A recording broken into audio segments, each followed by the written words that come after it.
Fala, meus amigos! O São Paulo amassou o Grêmio no estádio do Morumbi. Essa é que é a verdade. O São Paulo só tinha um jeito de ganhar esse jogo e ele conseguiu fazer tudo certinho. Quem assistiu o jogo viu que o São Paulo poderia ter feito no primeiro tempo pelo menos 3-0. Não foi o caso, mas o São Paulo conseguiu vencer o jogo. O Grêmio ainda teve um jogador que foi expulso, mas vamos concordar que nem sempre isso é tão relevante assim. Tem que ser levado em consideração que o treinador que perdeu esse jogador, ele pode postar o time de um jeito que não tome mais gol e até jogue de um jeito que consiga reverter o resultado, ainda que esteja com o jogador a menos. E o treinador, que agora tem vantagem numérica, ele também, dependendo da forma que ele posta o time, isso pode influenciar para fazer mais gols ou segurar o resultado. A verdade é que o time do São Paulo estava postado de um jeito que a tendência era fazer mais gols. Se não fosse os gols que o Luciano perdeu, que o Tapia perdeu, com certeza o São Paulo teria ganhado de goleada esse jogo. Mas vamos analisar aqui um pouco mais em detalhes como foi o jogo, como os jogadores do São Paulo se postaram diante do Grêmio no estádio do Morumbi. Primeiro que o Grêmio vinha numa campanha positiva, parecida com a campanha do São Paulo e a postura do São Paulo nos outros jogos. O Grêmio estava ali muito parecido, tentando se firmar. Quem ganhasse esse jogo, ele poderia ganhar uma confiança a mais, no caso foi o São Paulo. O São Paulo, ele estava com uma zaga bem postada, uma zaga que não correu riscos, e aí eu vou destacar aqui o Sabino, né? Ele, nos últimos jogos do São Paulo, já tem se mostrado um zagueiro mais confiante, diferente de como foi o final do campeonato passado e como ele iniciou o ano. Agora parece que ele ganhou uma confiança a mais. Claro que isso tem a ver com a forma como o Crespo tem estabelecido a zaga, aqueles 3 ou 4 jogadores ali bem postado, e isso tem feito diferença para o Sabino. Uma coisa importante também são os laterais do São Paulo, tanto o Mike como o Enzo, eles não comprometeram em nada de maneira negativa, pelo contrário, eles deram um suporte a mais, uma confiança a mais para a zaga do São Paulo. O meio de campo, com certeza, é o coração do São Paulo. É o que o São Paulo hoje tem de melhor com Danielzinho e Marcos Antônio. Então, é primoroso ver o quanto eles têm jogado bem e têm se destacado nesse meio campo do São Paulo. Daí, o ataque do São Paulo, o ataque titular do São Paulo, com Luciano, com o Caleri, com o Lucas, em especial esses 3, os demais são reservas.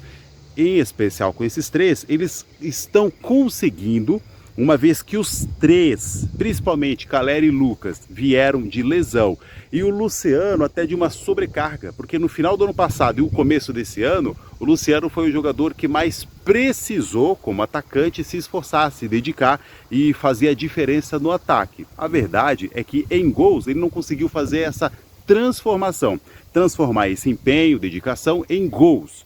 No entanto, o esforço que ele tem demonstrado, ele tem ficado sobrecarregado, uma vez que o Caleri e o Lucas não estavam jogando, e quando retornaram, eles não estavam ainda em forma plena como um atleta de alto nível, ele recebeu essa sobrecarga. Agora, com os 3, a tendência de fato é melhorar.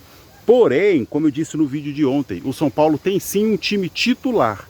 Agora, o São Paulo não pode, e isso não é nem realista pensar, o São Paulo não pode ter nenhuma lesão.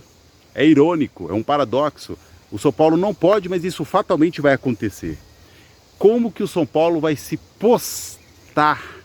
Como ele vai se comportar quando vier a primeira, segunda, terceira, quarta lesão?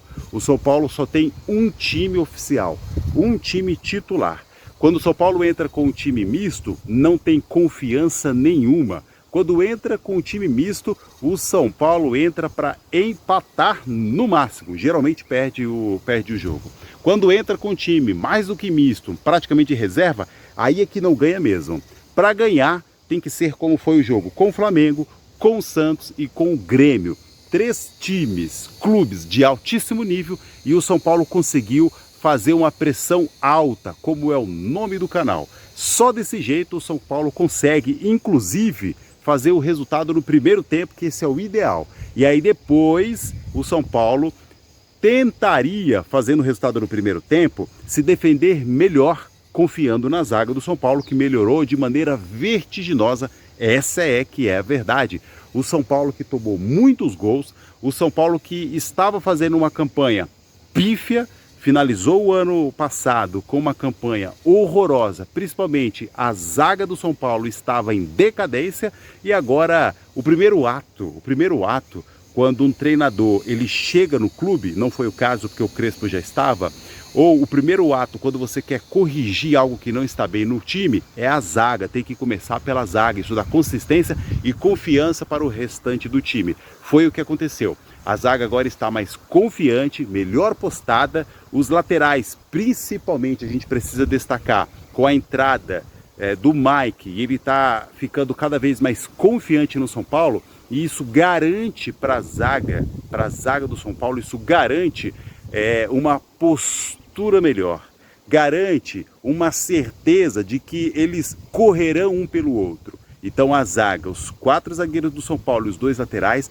é que precisam fazer com que o time todo tenha a confiança de que não vai levar 6 gols como foi com o Fluminense, 3 gols como foi com o Mirassol, como foi com o Vasco.